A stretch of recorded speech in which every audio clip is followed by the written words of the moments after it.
It's 2024 and black men are doing better than ever. Well, at least on paper.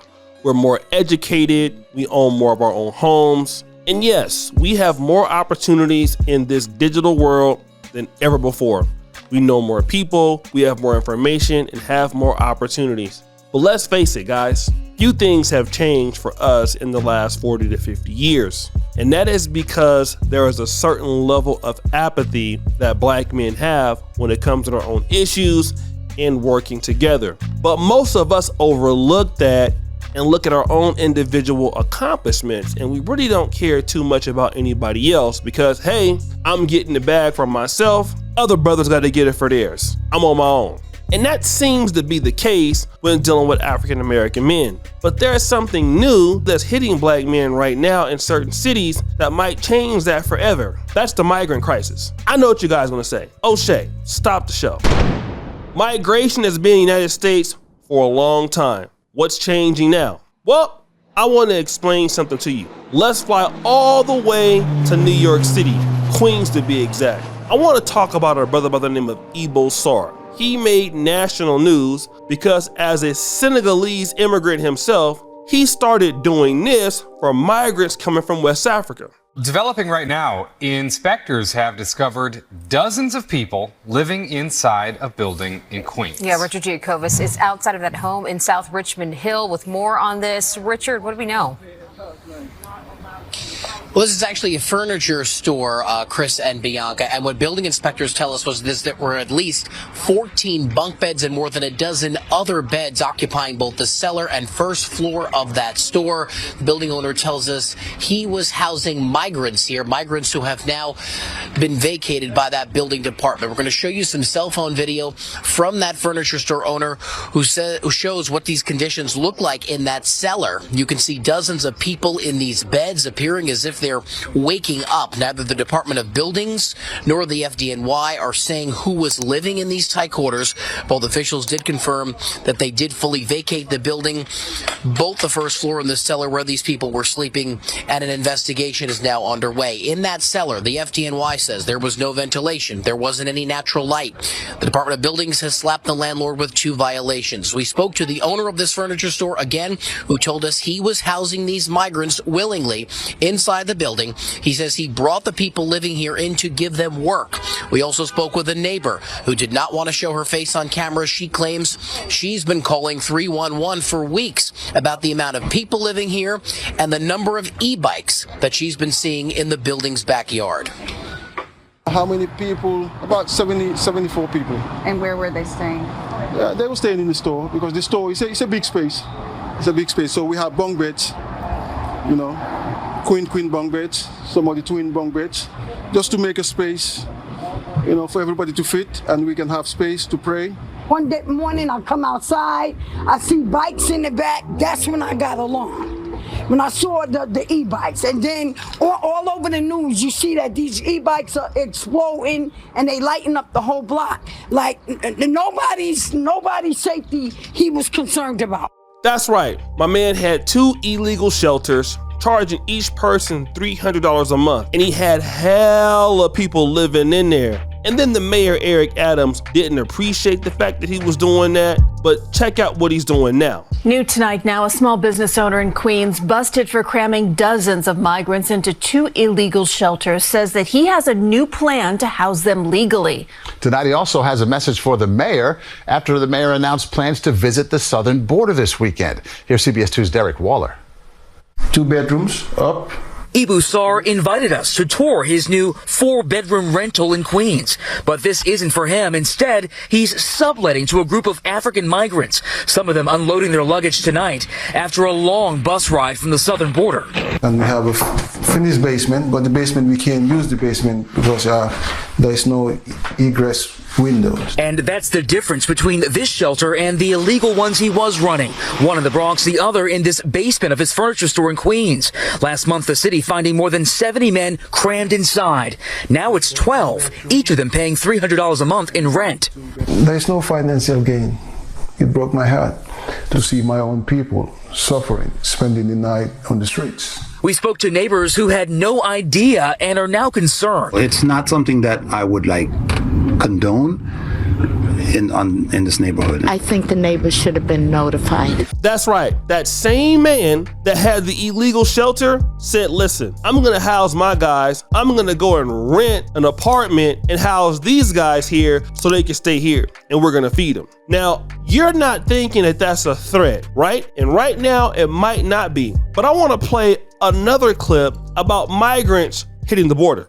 And now, as we reported last Thursday, a large group of migrants had breached the concertina wire at a point between Midway and Fonseca Drive along the border highway. The Texas Department of Public Safety says several migrants from the group had assaulted a service member. Now, they also say that migrant group was made up of mostly single adult men from Venezuela. That's right. They said men, right? That's the only thing that I wanted you to hear. Men. In this guy's case, he's housing nothing but men. And see, here's where immigrants get it right when they come to America. Their men come and try to take over what you have.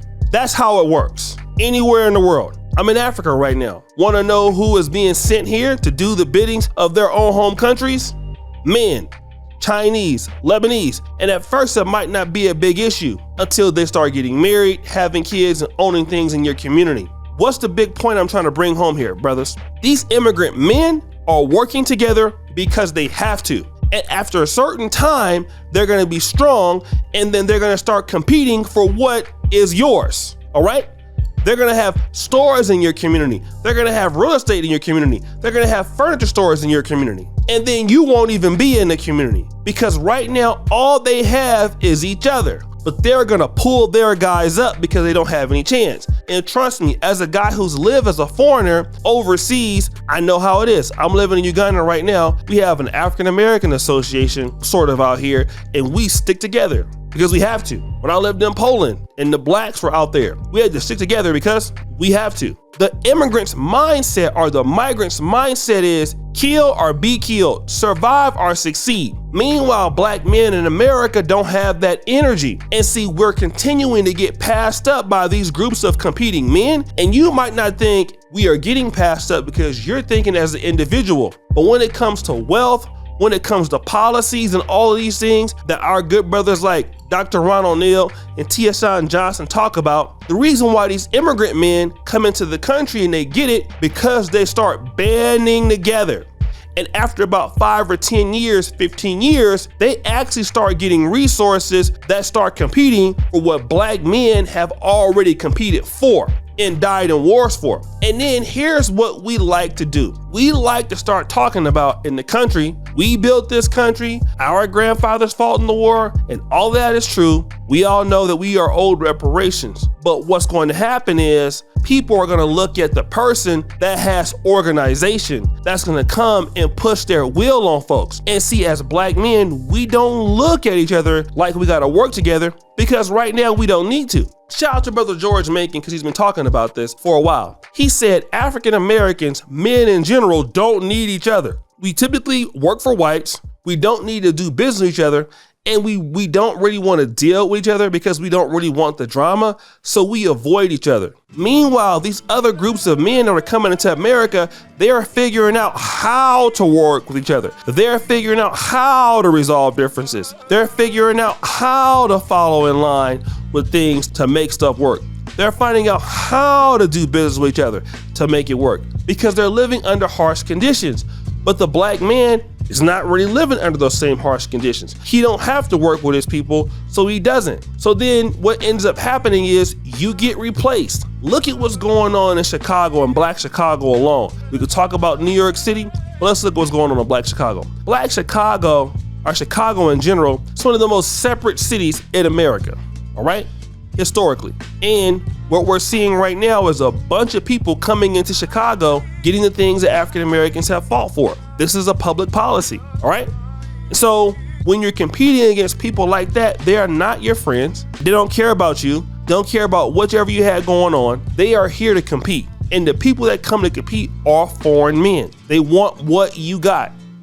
Don't matter, black, Central American, South American, Asian. So black men have to understand, if you didn't get anything as the number one minority in this country, you're now at number 2, about to be number 3. You have to start working with black men. All of us, We have to start talking. We have to start figuring out how to get through these rough patches. We have to, because all these other men are figuring out how to get through these rough patches. And they are consistently gonna pull each other up. They can live in a 1-bedroom house, 30 people, but that will change. Eventually they'll all have their own house. They will have their own business.